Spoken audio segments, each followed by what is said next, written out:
welcome to another exciting week of the Heel Section Wrestling Podcast.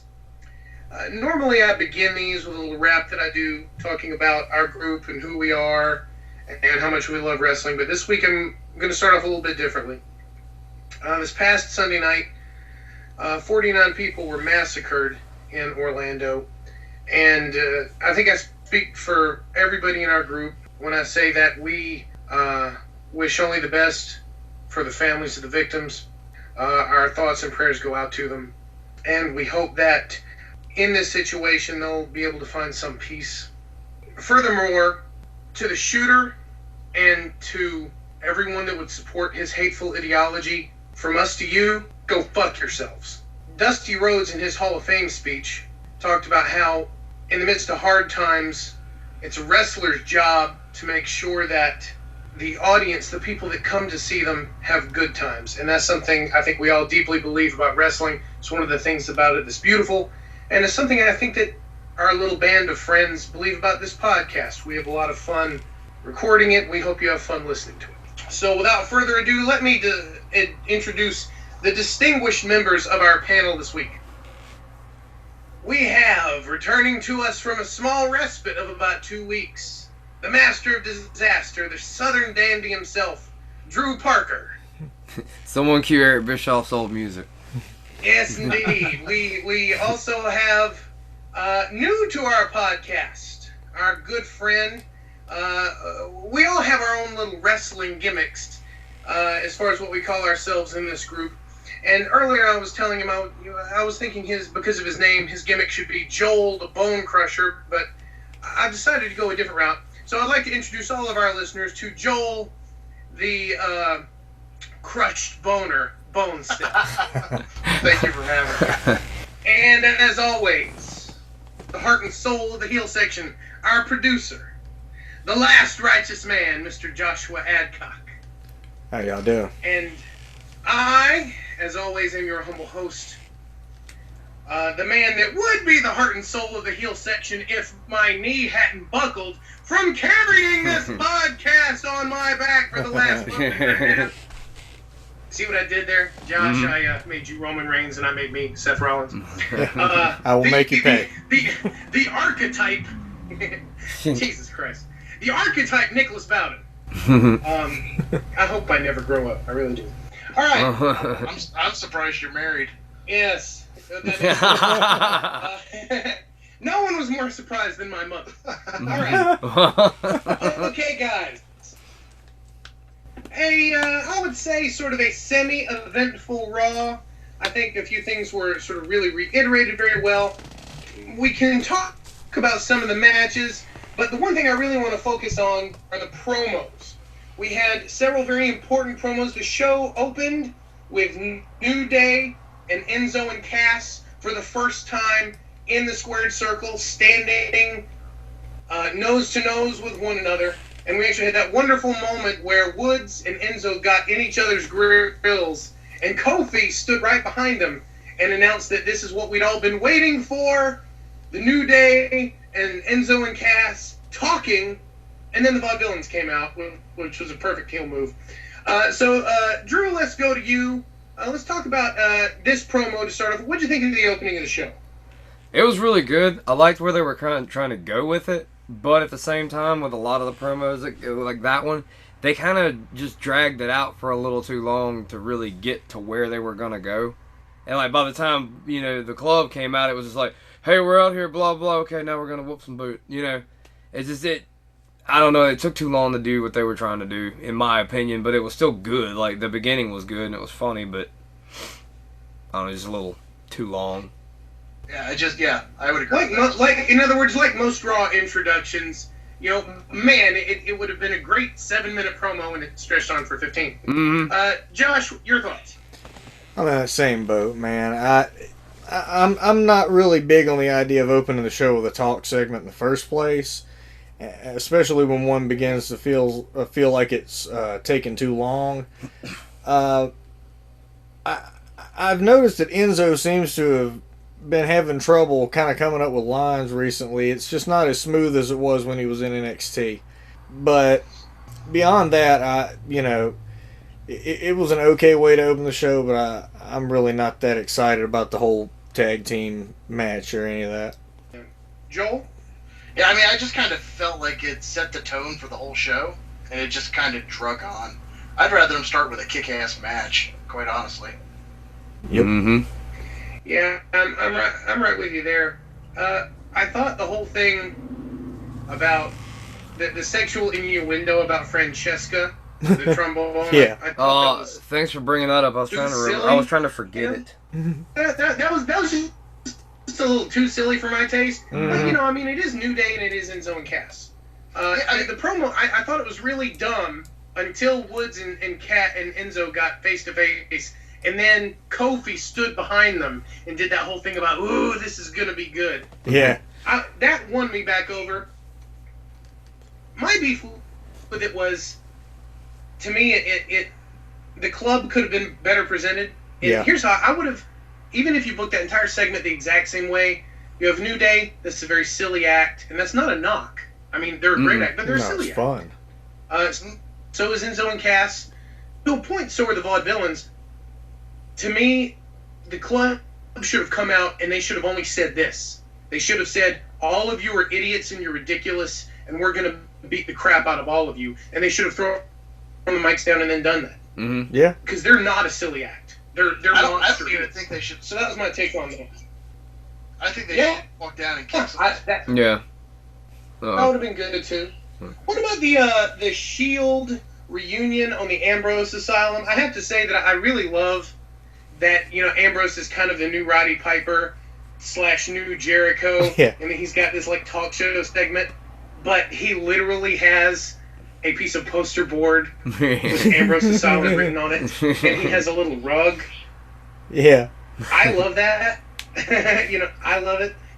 But so what did we think of that? Because I think everybody here, am I wrong in saying that, my God, we're all massive fans of The Shield, and looking back now, it seems like The Shield's the best thing they've done in like 10 years, as far as a pure WWE creation. Am I wrong in assuming that's sort of the group consensus? I enjoyed Or it. The Shield was one of the best things they've done in 10 I years? definitely agree with you there. The most unique thing they've done in a long time that was strictly theirs, like you said. Josh, what'd you The think of Shield the reunion. promo itself? Ambrose comes out, then Rollins, then Reigns, and we've got the three of them standing in the ring, and it ends sort of with a throwdown between all of them, and Yeah. Ambrose ends up, you know, saying something that I honestly should have. Hey, he can win the Money in the Bank and cash in on either one of them, no matter what happens Sunday night. I was glad to see that his loyalty, you know, wasn't part of the equation in it. That it's, you know, it's about the belt. He put Dirty Deeds on Roman, which just, you know, made me pop immediately. I still, I still wish the company would just acknowledge that to the crowd, Roman is a heel. But at least we know there's one face in the match, or one face in the possibility of being champ. Although I don't think he'll get to do it anytime soon. I don't know. It was good. It was a good little segment and everything, but man, Roman, just again abysmal on the microphone. The other two were fine. Joel, what was your take? It made such an impression on me. I got up and went to the bathroom. yeah. I just, you know, I just struggled to get into it at all, quite honestly. And I mean, I was kind of happy when it ended, to be honest with you. Well, I mean, this is kind of the typical pattern for a go-home Raw. It's mostly talk, and they generally take too long. Right. And I don't like that style. You know, I just don't like it. Especially, like, since Mania, they've been having, like, you know, 3 shows were okay, or, you know, had mostly matches and everything, but the go-home Raws always follow the same format they followed for the last 15 years. I was just glad to see the Drew, big dog. Oh, I'm sorry. What was your take? I was glad to see the big dog get dropped on his face. Yeah. The big dog. God, I retched when he said that. And the part with Ambrose trying to get Rollins to liven up a little bit, and like, you know, kind of give in to having a little fun or something like that. That was trying pretty, to get him on that nostalgia. Yeah, it was pretty entertaining, you know. And then of course he went with the heel. The end of the promo, he was like, it's just good old heel. But I mean, it was all right. But again, it's just too long again. Yeah, I mean, can I just say, like, I really think, and I know we harp on this all the time. I mean, the Achilles heel in this was again Roman Reigns. You have two guys in there who are, you have Seth Rollins, who's one of the best wrestlers on earth. You have Dean Ambrose, who I wouldn't quite go that far with him, but he's one of the best wrestlers in that company, and he's one of the best characters.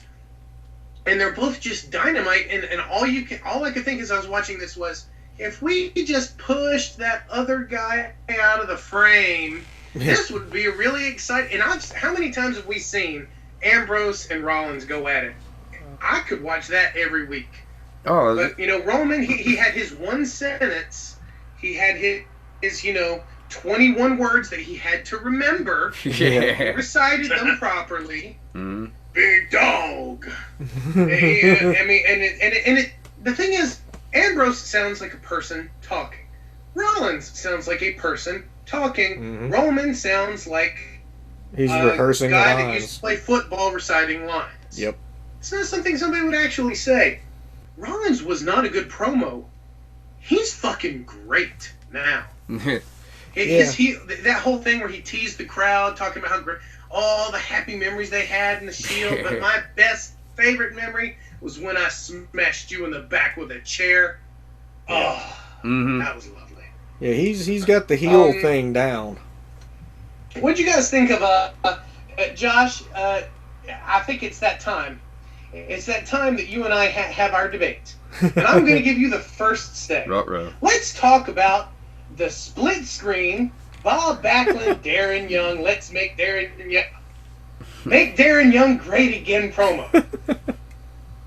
I'll let you go, Josh. You start off. I'm gonna sit back. Oh no, man! I've had fun with them. I think Backlund being this kind of crazy old man trying to be a life coach thing is hilarious. This is literally the closest I have ever come to almost liking Darren Young. And it's the first time that he's ever been on a microphone that he didn't completely suck. I don't know that that'll translate to necessarily anything in terms of star power for him, but I've actually enjoyed it. Him playing the straight man and Backlund being absolutely crazy, that's been fun. Okay, Josh, I'm just gonna say this. You're wrong. Okay. And I don't mean you're wrong in that. Wait. No, I mean you're wrong when you say you like it. You don't. That's right. I'm telling another grown man what he thinks. Obviously, when you saw that split screen, it must have given you some kind of terrible seizure that has incapacitated your ability. What really takes me up by this is you're right. If I listened to just that promo, it's great. The whole gimmick between the two of them is great. That's what pisses me off about it. Could they not afford to fly Backlund in? The split screen ruins it because they don't explain it. I've never seen anything like it. It's just like, old school, man. I turn on my television. What if they were just like, I don't know, if you took that same promo and they were like both like at the top of a water slide, and then they didn't explain why they were on the top of the water slide. And they just expected us to accept it, even if it doesn't make sense. Even if they were both holding iPads and they were talking via Skype, the way we're talking now, right? It would work. Hey, Backlund is my life coach via Skype.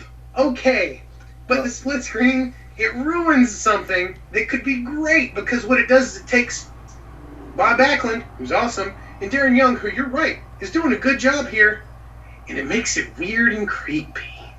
Maybe it's standing right beside each other. Yeah, like staring at us. They're not looking at each other. Maybe Backlund doesn't want to stand next to a gay guy. I was refraining from saying that, but yeah, maybe just don't want to be in the same room with him. He is old school. I got something else I'm going to add to that, but I'm just not going to. Yeah, don't. Yeah. Please, we all know what you're thinking. I'm about to say that there's no reason for us to get out. God bless you for your. God bless you for your reserve. Yeah. Let's just leave it at Yeah. Okay, let's move on to what I think was the best promo of the night. Oh my God, was it great? John Cena and AJ Styles in what was actually a good contract signing, which never happens. Yeah, I was about to say they're usually awful. Like, literally, since I've been watching WWE for the last 4 years, there was the Samoa Joe Finn Balor contract signing, That was which good. great. Mm-hmm. And then there was this one. Mm-hmm. In my opinion, also great. John Cena comes out and he puts AJ Styles over like he's the second coming of Ric Flair. Yeah. And then AJ comes out and, man, do these two guys, what I love about it is I'm watching it and I forget that this is scripted. I forget that this isn't work. It seems like they've got a legitimate beef. Heck, they might. They may. That's how it seems to me. actually And I love it. I love the living hell out of it. Joel, we'll go to you first on this. What did Well, you think of the Styles Cena promo? You were the first person I thought about because Styles didn't lose, and so you weren't going to cry like a little girl. So, but I mean, I thought it was pretty good. I found it You're very... fired, Joel. You're fired. I know. Go ahead. I'm kidding. Go. Yeah, he's winning points with the producer. You just made me lose my train of thought, you dumbass. Good. It serves you right, you bastard. Burn his last bridge. Are we gonna bleep all this shit out? No, we're not. No. It stays in. It's here. Well, Josh? Man, I liked it. And I agree with you. I really thought there for a minute, and it might be a legit beef between them, man. It felt real a few times. It's like the promo that he had cut, what was it, the week before last, where he, talking about how when guys like me wrestle guys like you, they get buried. The build-up in this one has been pretty good. I think I expect it to be a good match. I mean, I know they both can deliver and everything, but I enjoyed the promo. I liked the idea that he, signed a contract. He had the option for one or the other, but, he chose the one-on-one. So I don't think it was, in terms of contract signings, very, very good. So it wasn't bad. I'm just glad it wasn't the main event, was it? No. Yeah. See, I'd have hated if it had been main event. But it wasn't so bad. Drew? I basically echo his sentiments, but I do agree with you also that it is. I like the way they're doing the contract signings nowadays. Instead of it just being people coming out and facing each other, or cutting a really crappy promo, or just coming out somebody flipping the table on somebody else and then running off. It's there's more substance to it. It's not just people coming out like, yeah, I don't like you, you don't like me, let's sign this. But now it's, I don't know, just especially with this one, there's a lot more in it. It seems like there's a lot more on the line, and there obviously is a lot more on the line.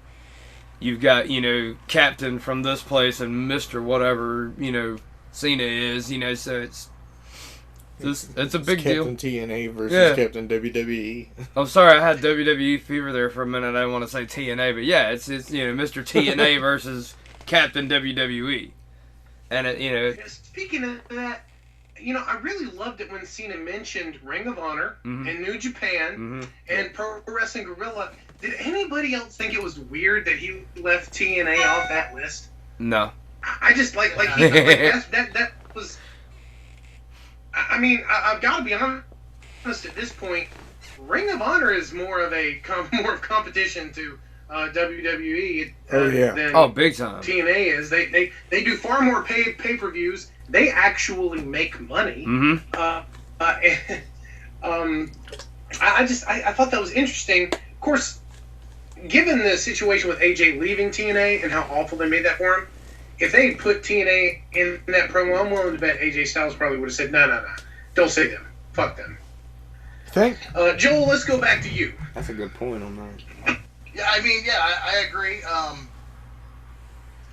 thought it was cool, but I'm trying to prepare myself for Cena winning because you just know that's going to happen. Mm-hmm.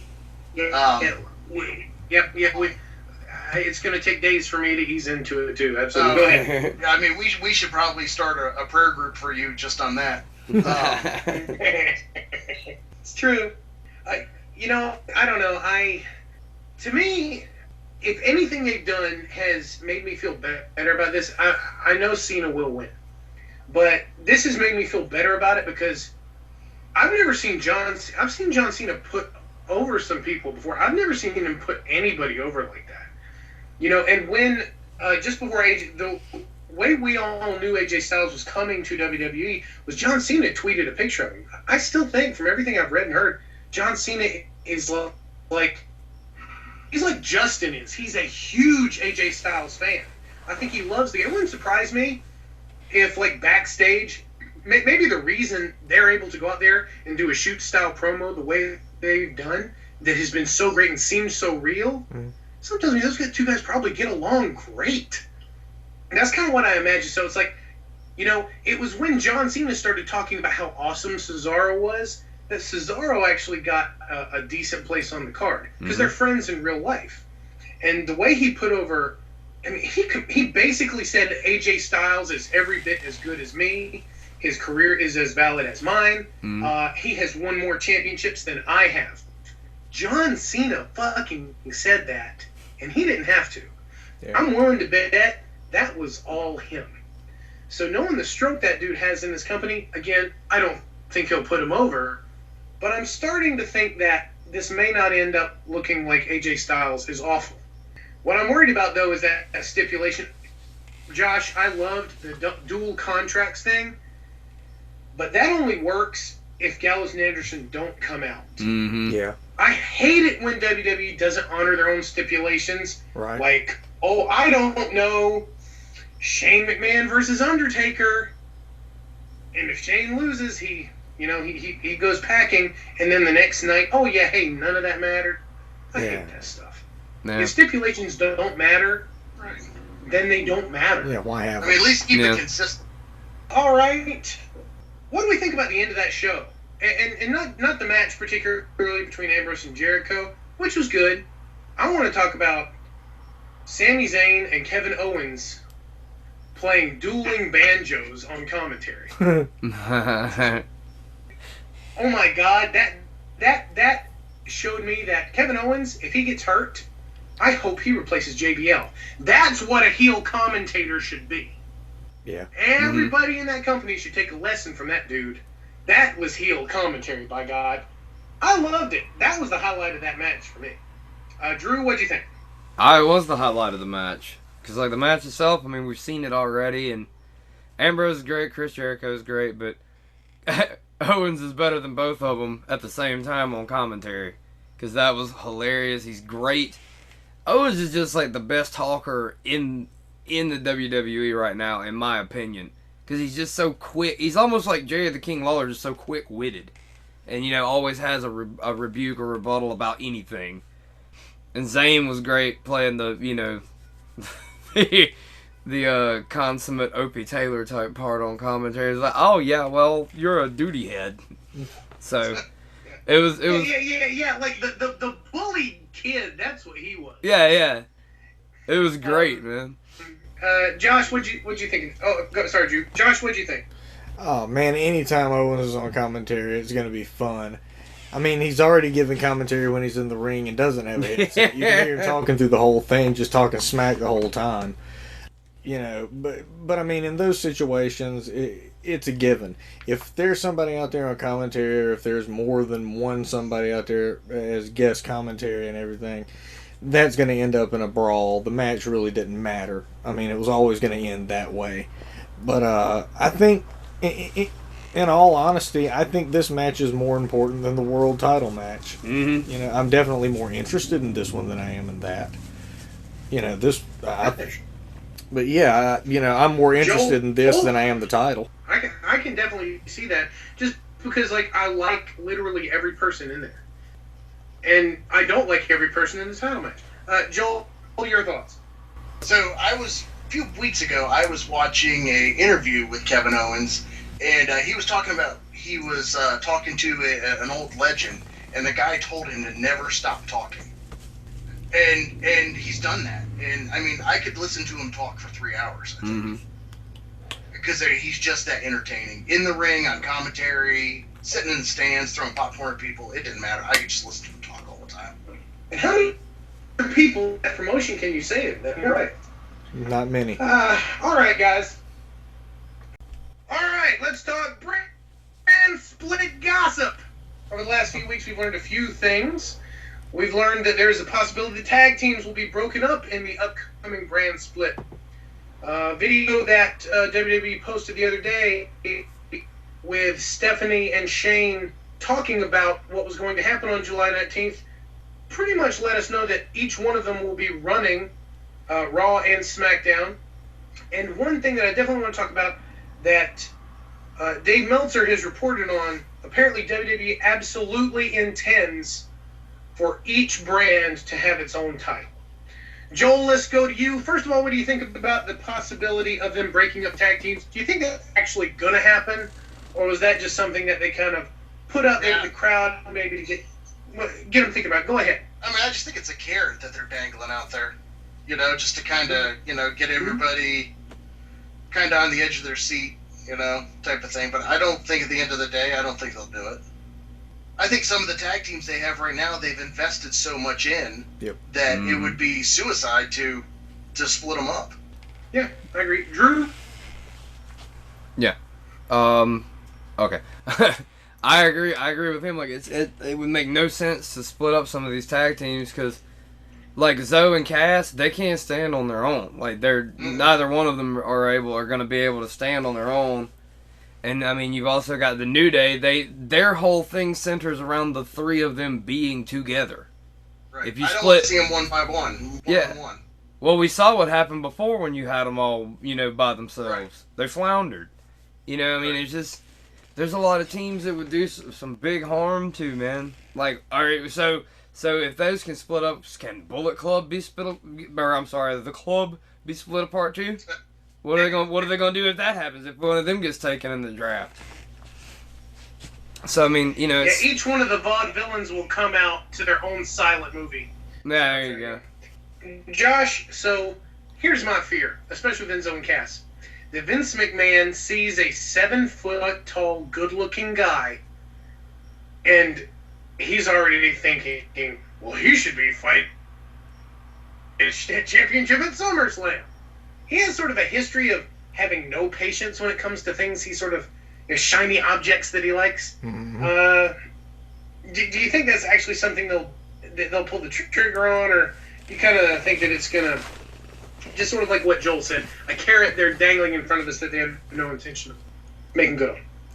I don't know. I'm hoping that, like, at least with the New Day, that maybe if they're still chances for Money in the Bank or whatever, that if they have titles, maybe that will kind of exempt them from being split up, because there are a lot of them that depend on one another. And we've just gotten to where there's actually some semblance of a legit tag team division at all, after having just been two people thrown together instead of actually having packaged tags like we have now. I kind of hate to see them split it up at all. I'm hoping that, I say hoping, I would rather that they would do it where if you draft one member of the team, you've drafted the team. Mm-hmm. But, we saw how when they did the original brand split, just a prime example in guys that are now on the roster again, the Dudley Boys. They split them up. You had Reverend Devon and Bubba Tough, Bubba Ray. And Bubba Ray did okay, but Devon really kind of fell apart and just became a way that they could shoehorn Batista into WWE real quick. There are a lot of tag teams that those guys couldn't stand on their own, Enzo and Cass being one of them. If they were to if they were to split up like the Shining Stars, those guys probably ain't gonna be around a lot longer anyway. But apart, they would definitely not be doing that well, especially with as much buildup as they just put on them, bringing them in. Yeah, and I would be heartbroken if Breeze Dango was broke up. Yeah, or or how about the Wyatts?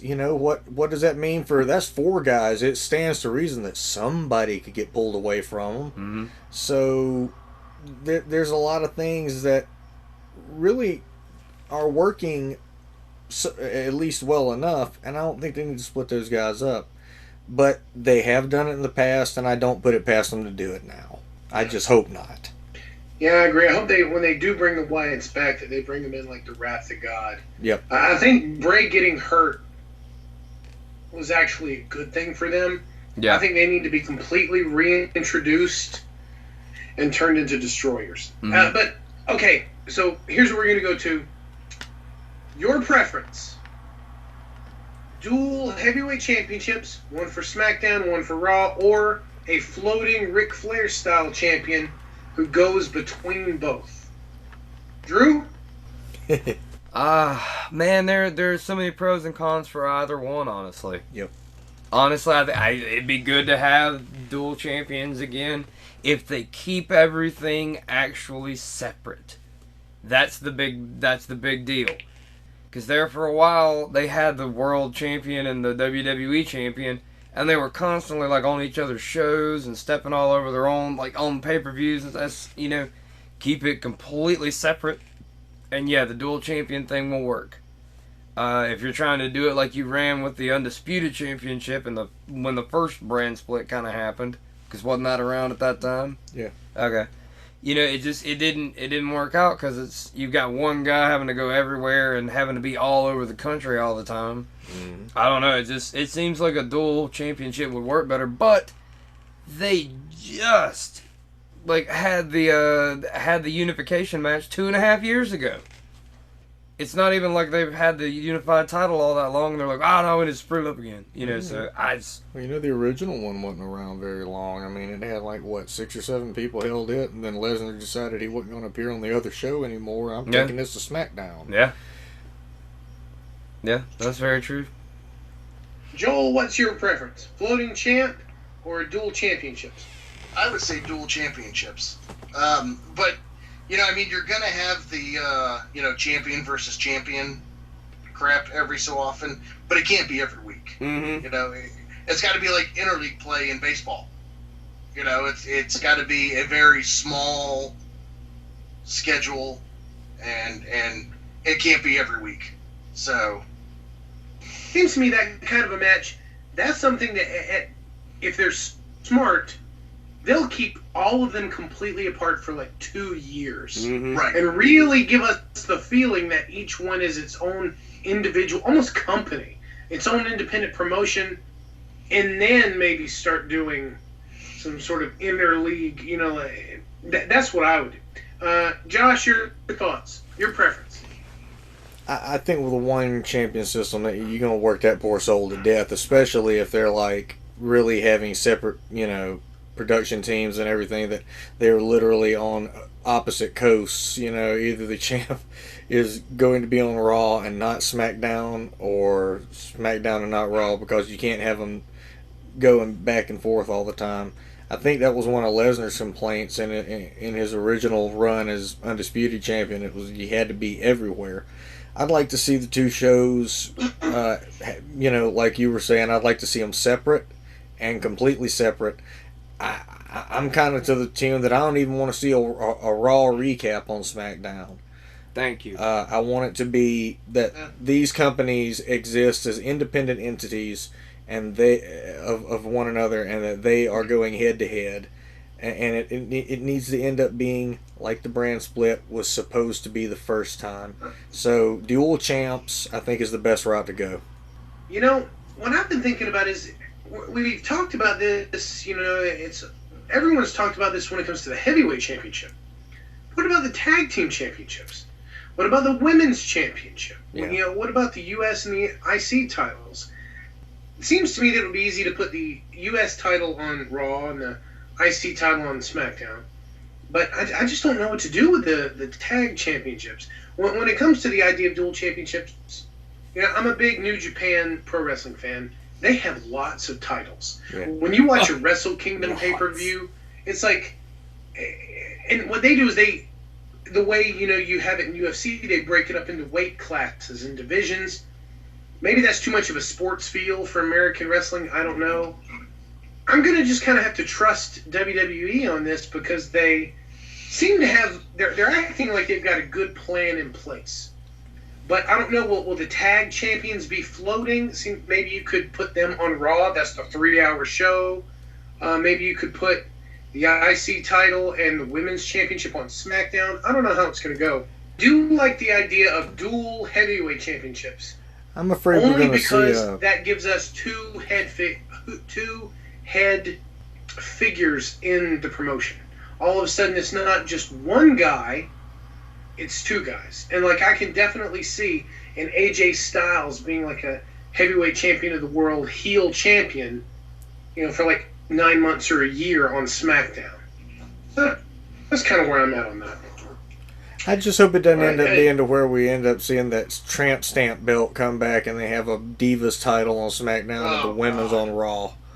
Yeah, I really hope that doesn't happen. Well, I mean, they just got rid of that damn thing. Is there enough women on the roster to even have? No. Well, it may be a Raw only thing, considering it's a 3-hour show. They could maybe finally devote an hour to the women. Well, perhaps. See, this is something I was thinking about with the whole like splitting up these the I guess ancillary titles. I don't know how you'd say them, but like splitting up the other titles, and like if you split up the tag titles, there are not nearly enough teams left to really have two titles, and like one set on Raw, one set on SmackDown. And especially if you go splitting up tag teams, then you're really out of luck, because you've got less tag teams and you've got two sets of belts to fill.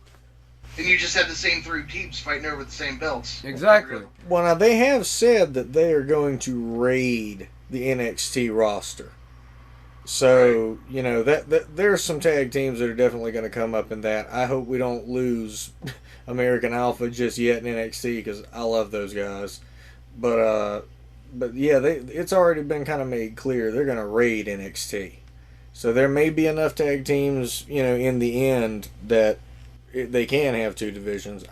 We can only hope. I mean, it's possible. Yeah, especially as injury prone as they've been lately, and like we talked about when we first started doing this podcast about a month ago, the fact that they've released like a third of the roster. Mm-hmm. Just let them go. Really talented people that they could have used. Oh, God, can you imagine what it would be like if Damian Sandow were still on there and now all of a sudden they had a spot for him on SmackDown and they could give that guy time? God damn. Maybe they can bring him back. That'd be nice. All right, this coming Sunday we have Money in the Bank. So let's go ahead and talk predictions. Guys, I'm going to say we probably all know how every match in this pay-per-view is going to end.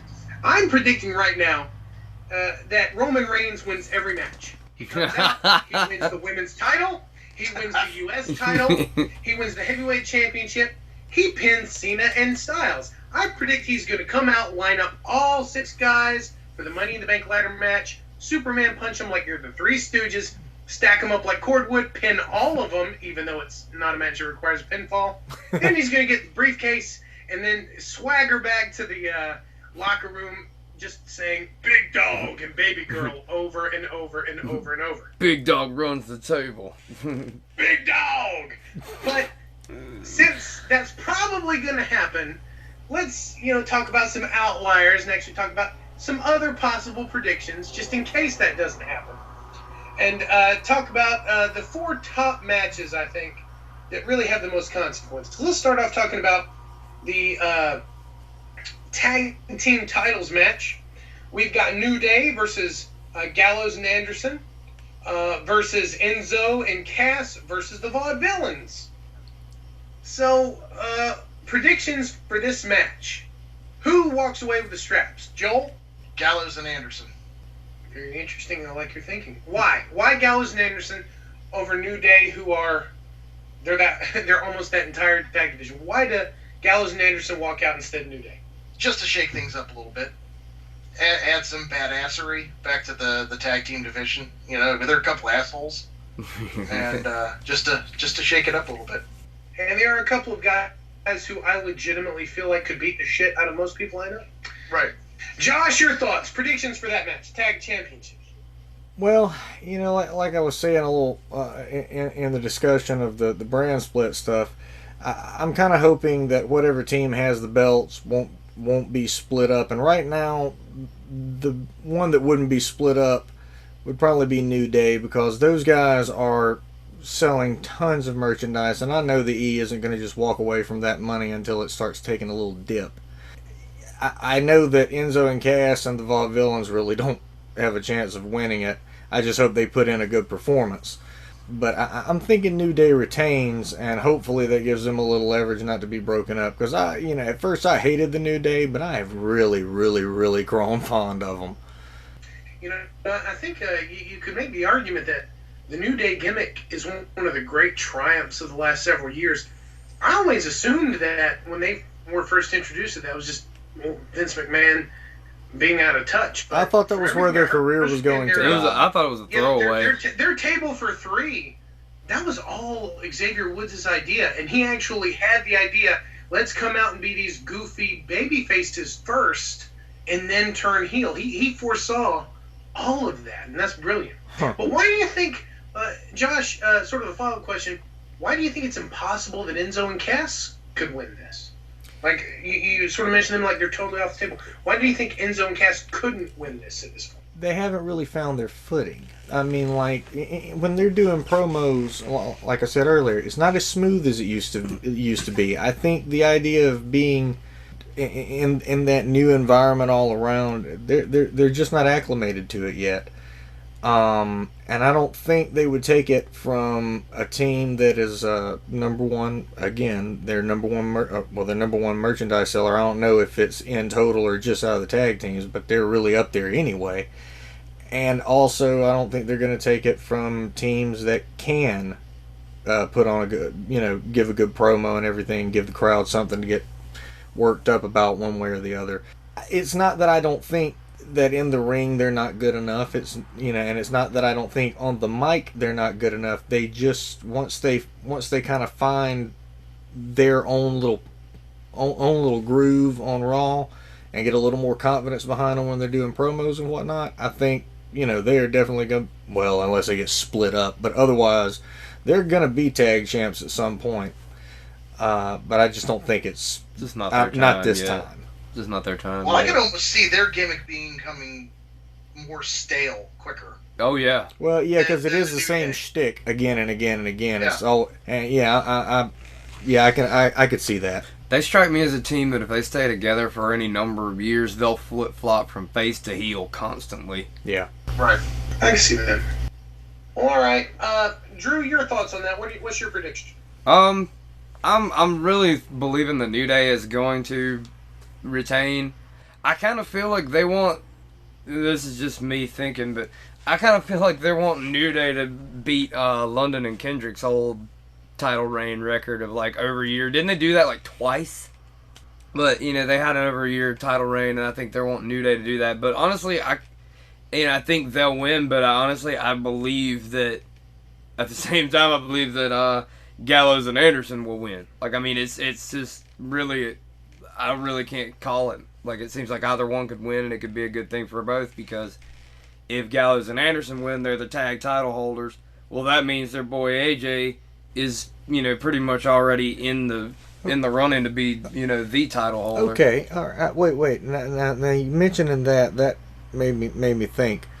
If Balor is to move up and AJ not have a belt and the club has a belt, then they could just use that as leverage to consider him weak and then just shoot, take him out and put Balor in his place. AJ could get drafted to SmackDown too. That's true. And Balor come up. Yeah. So, Okay, them having the gold that leads to their guy. Yeah.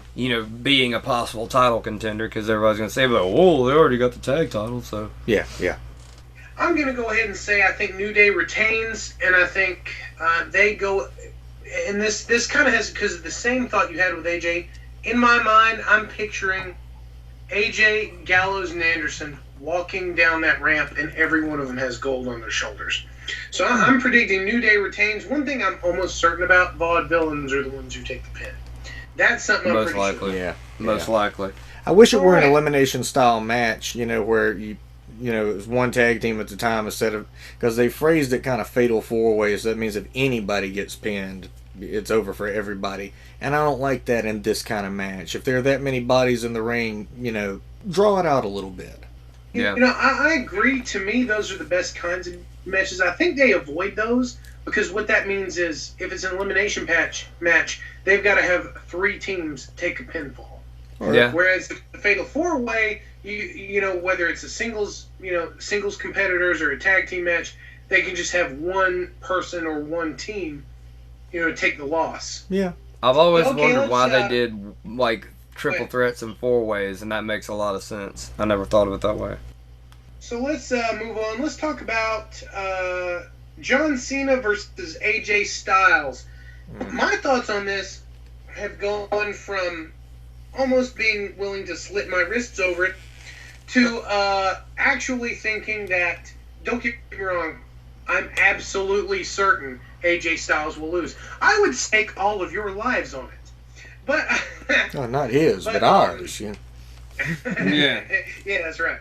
Right there, Carla. But I am pretty sure that in some way AJ will look good. I really hope, since he signed that contract the way he did, I hope the club doesn't come out. Seems to me, like I mentioned earlier, stipulation should matter. My dream would be that it would be like Owens and Cena.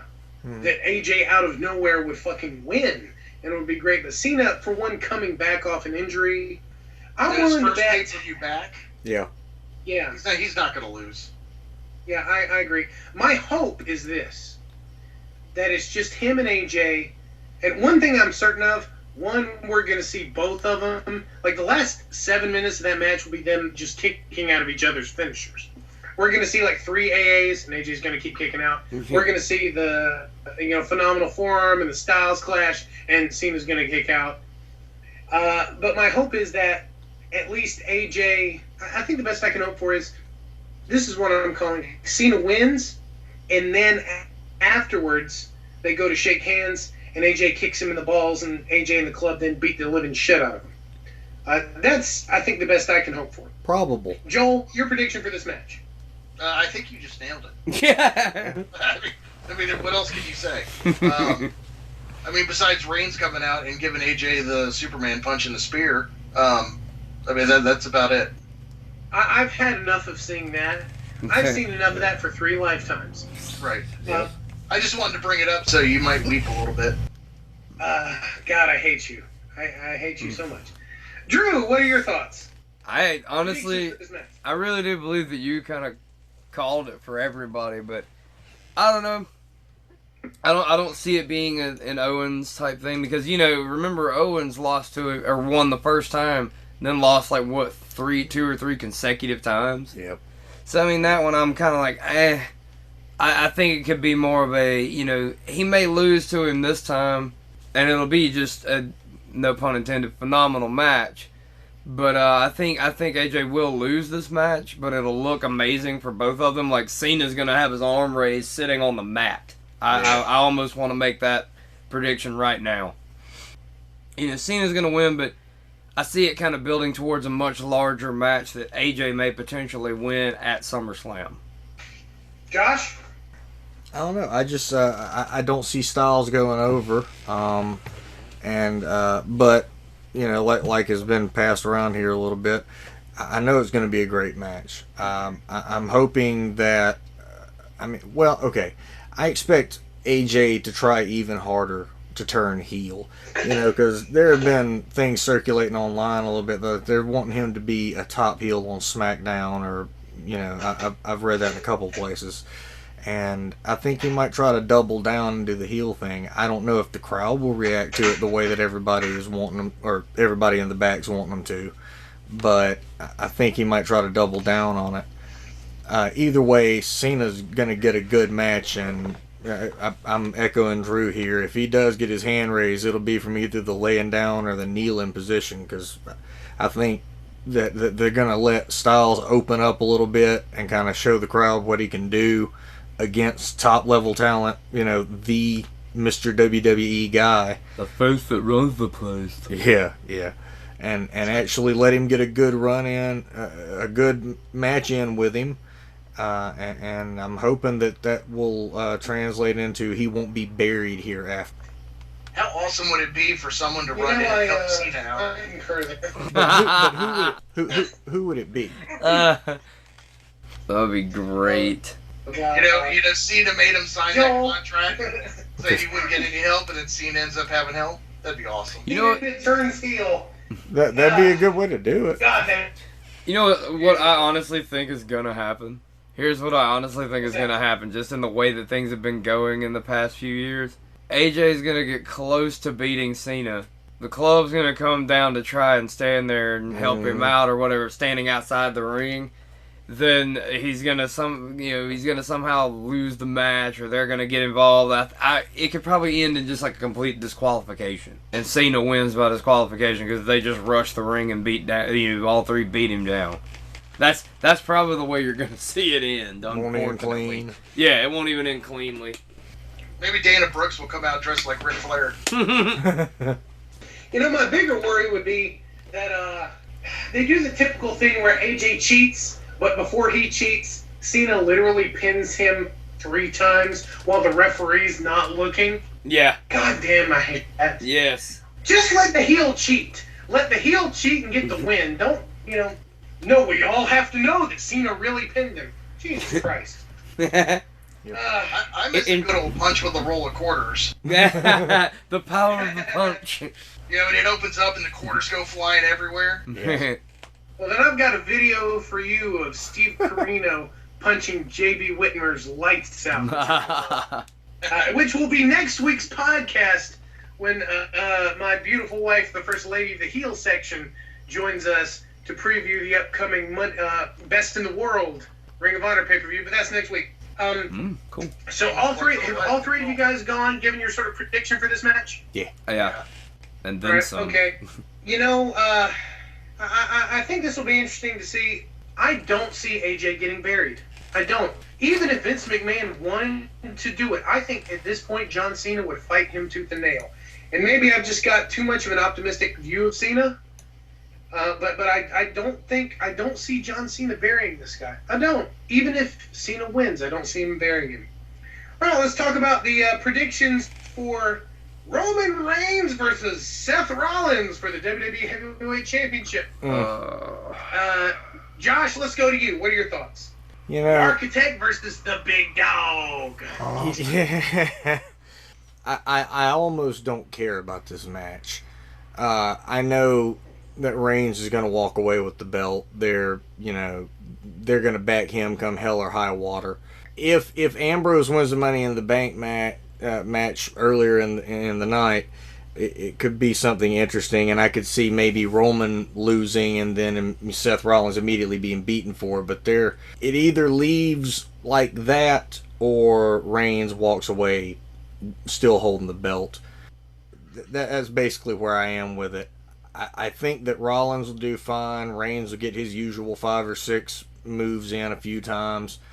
But at the end of the night, and I hate to say it, I think it's going to be Superman punch and spear and pin. I mean, I don't think the first one will do it necessarily, but that'll be the last move sequence. Drew?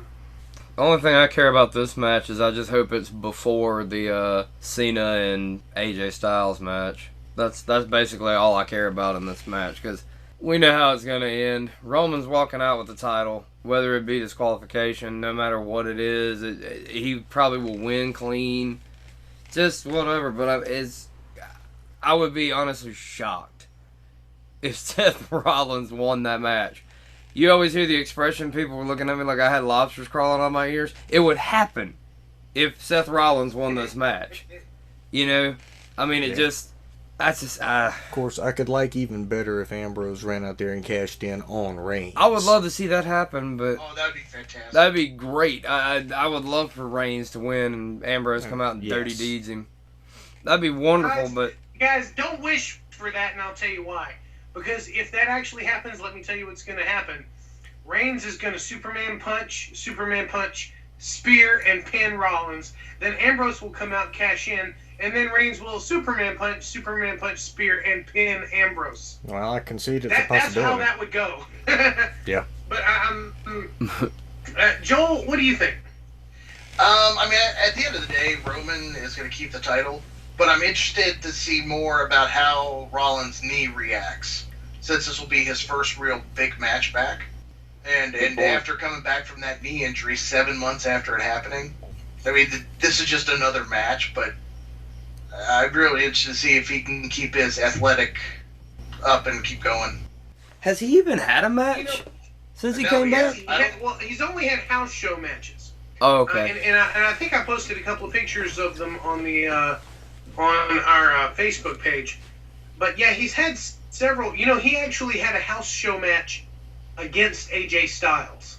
I'll post that for you guys tomorrow, and I'll post that for our listeners. He actually apparently hit a finisher on Styles that the WWE has outlawed for about a decade. So I'll post that for you guys. But, you know, I've got to be honest, fellas. I have complex feelings on this match. And here's why. What if, but here's the thing. Do they really have that much confidence in Roman Reigns? Do they really? Think about how many matches has he wrestled on television since WrestleMania? Almost none. Every time they send him out there, his mic time, almost zero. Now, has he main evented? Yes, he has. Against AJ Styles, who could wrestle with a fucking mop and make it look great. Yeah. So, I'm wondering, first of all, if Vince McMahon does decide to kind of cash out on Reigns, and he should, this is the time. They let Rollins carry that, when he makes that joke about how my knee buckled under the weight of carrying this company, that's not really a joke. That dude, when he was champion, opened every Raw. He opened every SmackDown. He had 6, 7, 8 segments, sometimes 2 matches. That dude, they trusted. He held the U.S. and the world title. Yeah, they gave him a third of a pay-per-view. They had him wrestle John Cena for 20 minutes, then turn around without even a fucking water break and wrestle Sting. They had trust in that man that I have not seen in Roman Reigns. So if they want to sort of quietly push Reigns to the side, this is the time. But that's not going to be my prediction. Here's my prediction. Every one of you, I know you're probably right, but I'm going to be the other. I'm going to go the other way. Do it. This is, to me, this is how they're going to prepare for the brand split, title split. We're going to have some weird-ass gimmick finish where for some reason we have Seth Rollins reasonably making the argument that he should be champion and Roman Reigns reasonably making the argument that he should be champion. That's my prediction for that. I don't know how they'll get there. But it seems to me, because it's coming up, it's July 19th. And then after that, it's going to be not WrestleMania, but SummerSlam. To me, I see this match ending with some kind of weird, bizarre wrestling shenanigans that sees that title getting split in 2. So that's my prediction for that. Now let's talk about, and this will be the last thing we talk about, just like Josh said, and this is why I've saved it for last, the most important match, the Money in the Bank match. Now, last year, Sheamus won this, and that was a wasted opportunity. Yep. No kidding. It was bullshit. But the year before that, they gave the Money in the Bank contract to Seth Rollins. And you guys, that started that man's career. That made him the top heel. They protected him from Money in the Bank all the way to WrestleMania. He almost never lost. He carried that briefcase with him the whole time, and then he cashed it in the main event of WrestleMania, which, to me, was the greatest crescendo of the Money in the Bank story ever. I don't think that can ever be topped. So we've got lots of players in this. We've got Alberto Del Rio. We've got Chris Jericho, Dean Ambrose, Sami Zayn, Cesaro, and Kevin Owens. Your predictions, who carries the... and here's what I'm going to do something interesting here. I'm not just going to say who wins. I'm going to ask you then, does the winner matter? Because sometimes the Money in the Bank winner matters and it begins a career like it does with Seth Rollins, and sometimes it's Damian Sandow and it's flushed down the toilet. So who's your pick for the winner, and does it matter? Josh, let's go to you. I'm kind of leaning in the direction of Ambrose. You know, And of course, if he wins it, yeah, it very much does matter, especially given the promo last Monday night. If not Ambrose, maybe Cesaro, but if they give it to him, I'm afraid it isn't going to matter. I don't know that they're ever going to pull the trigger with that guy like they ought to. But my gut says Ambrose, mainly because of that promo where, he hit dirty deeds on Reigns. He's proven he's willing to do it to even someone he calls his brother, for that world title. So I'm kind of hoping that'll be it. Joel? I would have to agree with Josh, because I think the Ambrose angle would be more compelling TV, given the history. But I would love to see Kevin Owens win it and then cash it in and win the title and just continue to talk shit forever. Yeah. Because that dude would not stop running his mouth. And I think that would be fantastic. It would be phenomenal. Drew? All right. Like everybody has said, everybody thinks, most of you said Ambrose. I'm going a different way with it. Jericho made the match up, and he's never won the match. You know how they've been getting real nostalgic about, well, this is somebody's match. They deserve to win it. I could see him winning it, because then he could cash in on somebody like Roman Reigns or something, and then Roman could get the title back again and be a 4-time champion. But anyway, that's way off, and I'm just saying, I think it could be Jericho, just as an out-of-nowhere dark horse. But I'm honestly thinking it'll most likely be Owens, because it would really help to skyrocket his career up into the upper echelon and into the main title picture. That's just what I think, and I think it really would matter. And the Jericho briefcase wouldn't matter, but I can totally see him giving it to him. But I think the guy in it that I really do believe will win is Owens, because Ambrose doesn't really need it. Yeah, it could help him with, cashing in on Reigns and making a big stink. But if he cashes in on Reigns, he's gonna be. They'll make Ambrose the heel, and try to push Reigns as the face. It just wouldn't work. So then it would end up being wasted. Yeah, because God knows, when facing Roman Reigns, everyone, right up to Jesus Christ himself, must be the heel so that Roman can look good. Absolutely, that's the most important thing. I've got some complicated thoughts on this. I think, honestly, I mentioned earlier when we were talking about Reigns and Rollins being sort of the conduit through which they do the title split in preparation for the brand split. I think maybe this could play into it. But my worry is that they give it to Alberto Del Rio. For the same reason they gave it to Sheamus. Here's a guy who kind of nobody cares about, and that's not Del Rio's fault. When he was on Ring of Honor, when he left WWE, that guy was motherfucking awesome. When he was on Lucha Underground, he was a bad ass. It's only on WWE television that he sucks. I don't know why, but that's the fact. Maybe they give it to him and they just hold on to it, and then one Monday evening when they need a ratings spike, they have him cash it in and lose against Reigns. That could happen. Yeah. I think they may also give it to Jericho, and then Jericho will disappear and go off with his rock band and do his thing, and then maybe come back in 8 months and cash it in. I'm hoping they don't do that. Here's my hope.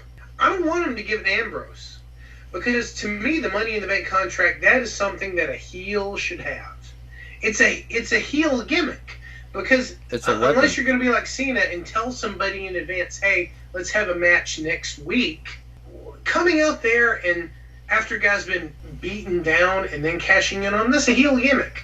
Yeah. So to me, if there was ever a perfect guy to give it to, it was Kevin Owens. And he should hold on to it. He should have it for 8 months. He should. I'd be happy with him cashing it in at WrestleMania. My worry is that he's a fat, ugly guy. Yep. He's one of the best wrestlers on earth. He may be the best talker in professional wrestling, period. I can't think of another guy that could top him. Nobody. But still, if I'm Vince McMahon, he's a fat, ugly guy. And I think that's bullshit. if I were booking it, my God, that guy would win and be champion for like 8 months. I think it would be great. I think he should be like imagine if Brock Lesnar was a great talker. That's what Kevin Owens should be. He should be an absolute. That's what he was in Ring of Honor. He was a guy who came out and murdered the fuck out of people and could talk. He could be that in the WWE. So I'm again going to go with an outlier, and my pick is Kevin Owens. And he's going to hold on to it, and then eventually cash in as champion. Do I think that will happen? Probably not. Do I think that should happen? Absolutely. Yeah. So any other thoughts on the upcoming pay-per-view? Anybody? Any other thoughts? Any of the other matches? Anybody want to say anything else? I think it's kind of messed up that the women's championship match, or that there is no women's championship match. It's just a tag team match. Yeah, that's right, isn't it? Charlotte and It's Charlotte and Duckface against who? Duckface. Dana Brooke. She's always got the Duckface thing going on. But who are they up against? God, they're up against Natalia and Becky. Natalia and Becky Lynch. Yeah, That's what yeah. I could not remember. I have it up on my phone here, so I cheated. But yeah, I mean, like that's the women's match. No, the title isn't even on the line. I wonder if maybe Charlotte has a little bit of an injury and they're trying to kind of, mask it a little bit. Well, she had a match Monday night against Paige. Oh, yeah, she did. Yeah. Maybe Ric Flair will come out and have another stroke. He's Oh God, Joel. gonna come out. He's gonna come out and pin Charlotte and win the title. Yeah, that last Ric Flair promo, that was hard to sit through. And it was hard to sit through because I love Flair. Love him. It's like he had a stroke. But thankfully, far more likely, he was just drunk. Ladies and gentlemen, thank you for joining us. That was another exciting week of the Heel Section Wrestling Podcast. Tune in next week. If you enjoyed what you heard in this week's podcast, please like and subscribe. And please share us with all your friends and help us get the word out. Thank you.